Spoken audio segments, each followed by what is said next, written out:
Tip number 1 is the most basic one, but a lot of people, they tend to not do this because they want to trade impulsively. So every single time when you make a buy, make sure that you set your TP and also your stop loss beforehand. Meaning before you even open a trade, you must already know inside your head how many pips away from my buy entry level should I set my TP target, and how many pips away from my buy entry level should I set my stop loss target. Never ever set your TP and stop loss right after you have made a buy or sell. Because here's the thing, before you open your trade, we are the most rational. Once you've opened your trade, we are the most irrational. You want to do things with a clear mind, with a calm state, and that is before you open a trade. So then a lot of people ask, can I set a TP target only and not set a stop loss target? If you have money to blow, you know what I'm saying? Don't set a stop loss target. A very common mistake that a lot of traders make is that once they've opened a trade, they sit in front of the computer, then they monitor the charts. Then what happens is that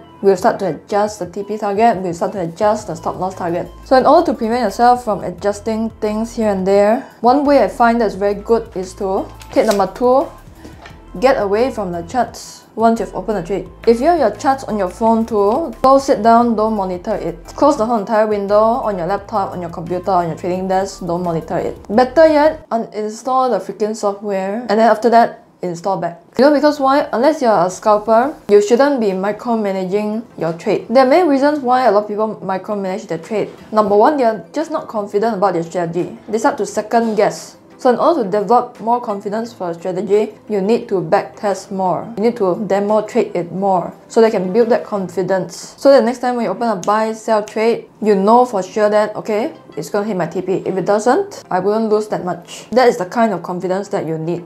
Tip number 3 to control trading emotions is to never ever use money that you need. Now a lot of people, they really want to rush to make a lot of money. So in order to rush and make a lot of money, some people, they are tempted to use their own life savings. How do you know whether you can afford to lose that money? If you lose that savings, you can't afford to eat, you can't afford to pay rent, you can't afford to marry. Some people do that, use their wedding money. You can't afford to pay for a car, you can't afford to pay for a mortgage. Your kids can't go to school, your girlfriend, boyfriend's gonna dump you. When you use money that you need and you put it into the market to trade, it's going to amplify the amount of emotions that you experience. It's going to double, triple the emotions that you feel. Because you know what? Every single cent that's taken away from you is your life blood. But on the other hand, if you are using money that you can afford to lose, for example, if you lose this amount of money, the most that's going to happen to you is you just can't buy Starbucks, but you can still drink coffee. Better than this is to use what I call easy money. Meaning money that's earned easier as compared to money that you work 2 jobs for, 3 jobs for. For example, your passive income from stock dividends, let's say. If you have the option of using passive income and your hard-earned money, use the passive income. Because money earned while you're sleeping is not that hard,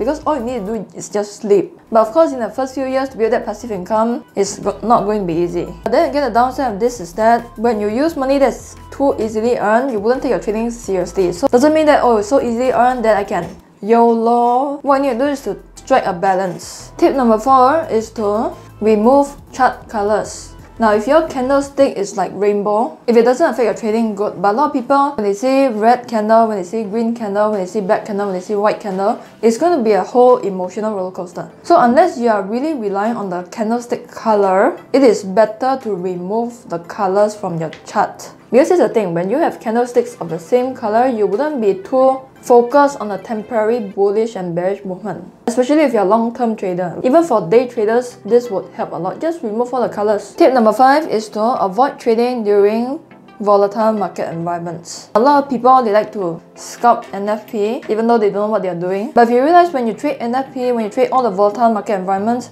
without knowing what you're doing, it's a whole emotional roller coaster altogether. Like, do you want to go to a theme park every day just like that? Number 1, you're increasing the risk of losing tons of money. Number 2, you're paying a whole lot more money to your broker. And then number 3, most of the time, the price would go all the way down, hit your stop loss, before it go all the way up and hit your potential TP target. And also the other thing is, during volatile market environments, it's very unpredictable. Nobody can predict what's going to happen during that point of time. So if you have a choice of trading on a volatile market environment that is so unpredictable versus on normal times, where the market is trending, going on a nice trend, then wouldn't it be better for you to trade during normal times according to your trading plan? And tip number 6 is to stick to your percentage risk per trade. Now, if your risk appetite tells you that you should be risking 1%, then always risk 1%. Because a lot of people, when they should be risking 1%, but then because today they feel good, they have a winning streak, then they say, you know what, let me just risk 3%. Maybe the trade will work out today. Now, no matter how confident you are, your trade can still go wrong. Because you know why? That's just part of trading.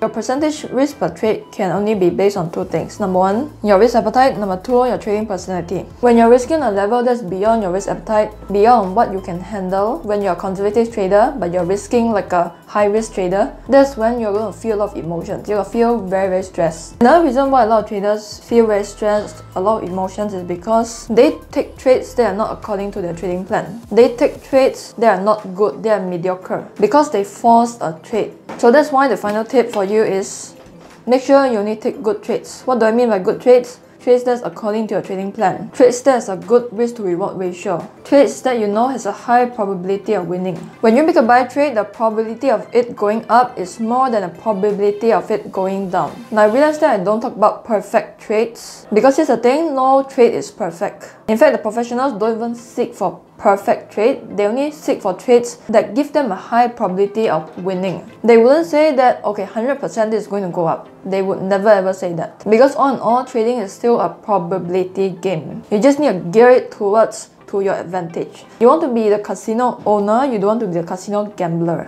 Because think about it, even people like George Soros, people like Warren Buffett make tons of mistakes. Even at this point in their career, they are worth billions of dollars. They still make trades that lose them $1 billion. And the thing is, when they make a losing trade, the whole world knows about it. But in the end, they still win the long run, is because they make good trades more than they make bad trades. Okay, so with that, let me know down in the comment section.